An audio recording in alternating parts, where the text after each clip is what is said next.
অর্থাৎ একটা সত্যি কথা একজন বৃদ্ধ মানুষ যদি কথা প্রসঙ্গে মুখ ফসকে বলে গিয়েও থাকেন, তাহলে তাকে নিয়ে এই মুহূর্তে অন্তত পাকিস্তানে কোনো বিরূপ সমালোচনা হওয়ার অবকাশ নেই। বিশেষ করে এখন শিয়ারে সমন দাঁড়িয়ে রয়েছে। গতকালই এই খাজা আসিফ আরেকটা সাংবাদিক বৈঠকে বলেছেন যে তাদের কাছে খবর আছে যে ভারতবর্ষ পাকিস্তানে অভিযান চালাবে খুব শিগগিরই।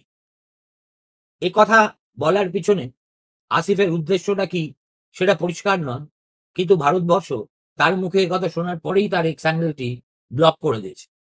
অর্থাৎ আসিফ দীর্ঘদিন ধরে তিনি বিভিন্ন মন্ত্রিসভায় কখনো প্রতিরক্ষা মন্ত্রী, কখনো বিদ্যুৎ মন্ত্রী, কখনো সেচ মন্ত্রী, কখনো বিদেশ মন্ত্রী, আবার এই দ্বিতীয় দফায় প্রতিরক্ষা মন্ত্রী হয়েছেন।